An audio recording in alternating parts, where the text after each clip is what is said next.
안녕하세요 여러분, 아이미성형외과 김성민 원장입니다. 이번 시간에도 여러분과 편안하게 소통하는 시간을 만들기 위해서 수필 읽어주는 성형외과 의사 두 번째 편이 되겠습니다. 뭐 성형 정보라든지 어떤 수술적인 내용에 대한 건 또 따로 많이 말씀해 드리고 있고요.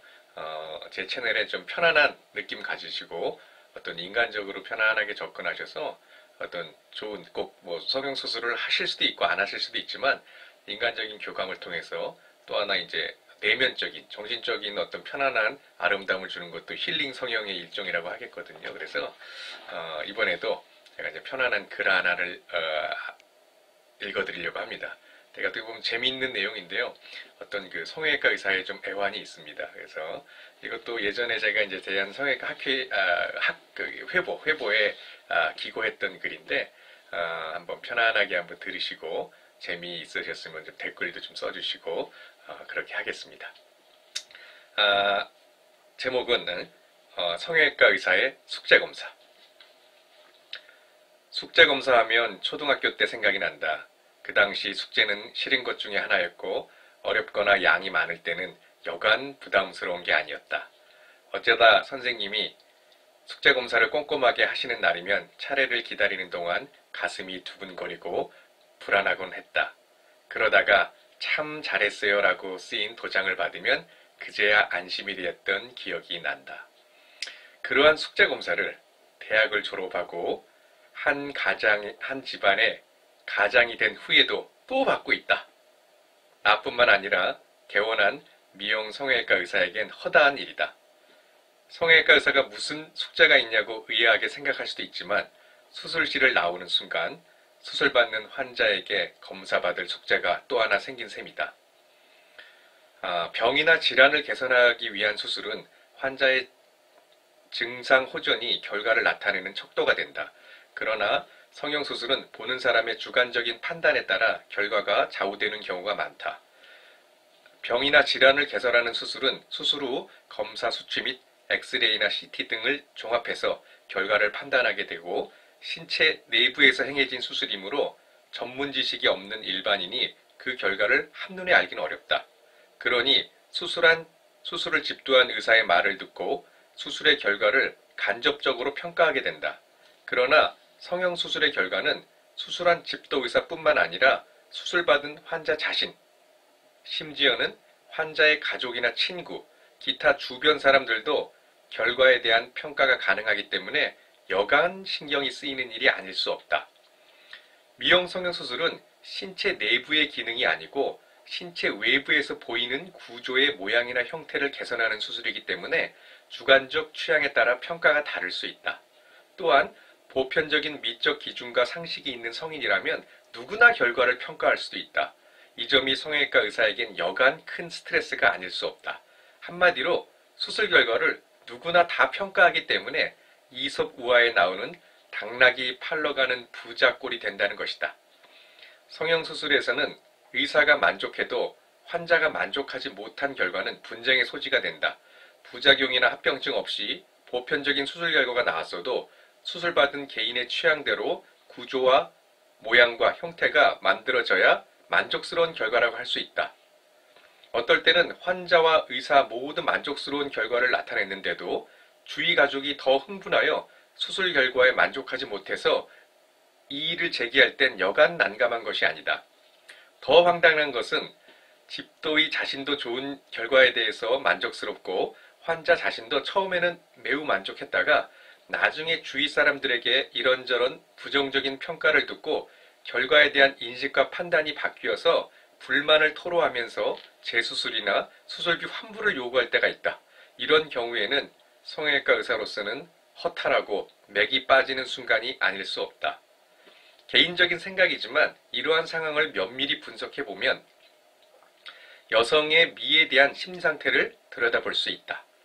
모든 여성이 다 그러한 건 아니지만 필자의 견해로는 미에 대한 질투가 많고 내재된 자존심이 강한 여성들은 친구 사이나 알고 지내던 여성이 성형수술을 통해서 자신보다 더 우월한 아름다운 외모를 갖게 되었을 때 가만히 있지를 못하는 것 같다. 그들은 인사치레로는 칭찬하면서도 궁극적으로는 수술 결과에 부정적인 평가를 하고 어떻게 해서라도 흠을 하나씩 잡아내고 싶은 것이다. 다시 말해서 상대의 완성된 아름다움을 조금이나마 깎아내려 자신의 마음을 조금 달래려는 미묘한 보상 심리가 있는 것 같다. 이때 우유부단하고 마음이 약한 여성은 스스로 큰 행복감에 젖어 의욕적인 생활을 하다가도 주위의 평가에 마음이 흔들리게 된다. 이러한 여성들은 숲을 보지 못하고 작은 나무 하나에 집착하여 수술 결과에 대한 만족도가 급감하게 된다. 결국 큰 노력과 시간 그리고 비용을 들여서 한 수술을 어쩌면 그냥 그런 하찮은 만족 혹은 계속해서 신경이 쓰이는 애물단지로 여기며 불행한 생활을 해갈 수도 있는 것이다. 우스갯소리로 성형외과 의사 관점에서 보면 성형수술을 한 여성의 최대적은 질투심이 많은 주위의 여성 친구들인 것 같다. 이들의 평가와 조언에 따라서 성형수술의 결정 및 수술 결과에 대한 판단이 너무나 많이 바뀌기 때문이다.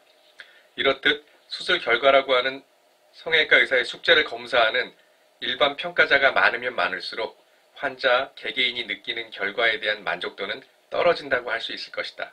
그러면 성형수술에서 의사와 환자 그리고 환자 주위 사람까지 만족스러운 평가를 받기 위해서는 어떻게 해야 될까? 필자의 개인적인 견해지만 상담 시 성형외과 의사로서 보편적인 미의 기준을 어느 정도 환자에게 이해시켜야 할 것이다. 그 이후에 과장된 결과가 아니라 현실적으로 실현 가능한 미용 성형의 목표를 제시하고 이 목표점을 이해시켜야 한다. 환자에게 의사의 본인의 능력을 넘어선 높은 목표를 무리하게 설정하면 수술이 끝나서 겪어야 할 숙제검사의 과정은 참으로 길고 험난한 여정이 될 것이다. 물론 경험이 많고 실력이 좋은 베테랑 성형외과 의사는 이 목표점을 더욱더 높게 잡을 수 있을 것이다. 또 한 가지는 환자 선택을 잘 해야 한다는 것이다. 심리적, 정신적으로 문제의 소지가 있는 환자를 모르고 수술해서 의사가 겪는 고통은 참으로 감당하기 어려운 현실에 직면하게 된다. 상담 시 환자의 불안정한 정신적, 심리적 문제를 어느 정도 인지하고 의사 본인의 성취욕이나 또는 경제적인 유혹으로 수술하지 말아야 될 환자에게 수술한 경우 이 수시로 변하는 사람의 마음을 무슨 재주로 만족시킬 수 있단 말인가. 그 뒷감당은 참 죽을 맛이다. 성형외과 의사의 숙제검사는 참 부담스러운 일이 아닐 수 없다. 하지만 무리한 욕심을 버리고 묵묵히 실력을 쌓아가면 인정받는 유능한 성형외과 의사가 될 것이다. 그렇게 되면 숙제검사도 즐거운 마음으로 받게 될 것이고 더러는 참 잘했다는 칭찬도 들을 수 있을 것이다. 그것이 개운한 성형외과 의사로서의 보람이자 행복하게 사는 길이라고 생각한다. 여러분 어떻게 재밌었나요? 항상 저희는 숙제검사를 항상 받습니다. 모든 수술이 끝날 때마다 바로바로 외부적으로 보이는 거기 때문에 평가가 가능하죠.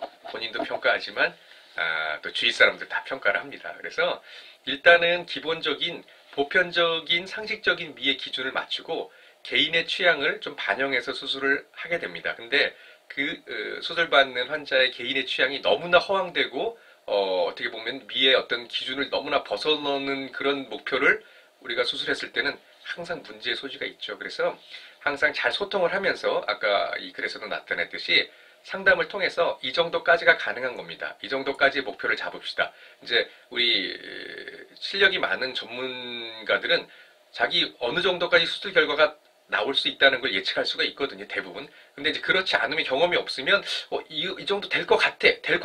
하지만 안 나오는 경우는 이제 이 낭패에 직면하게 되는 거예요. 그래서 이 목표 가능한 걸 이 정도까지 만들 수 있으면 그걸 성형외과 의사는 개념적으로 생각했다가 환자한테 찬찬히 설명을 합니다. 그래서, 원장님, 그 정도면 저도 괜찮을 것 같아요. 그 정도면 저도 만족할 것 같습니다.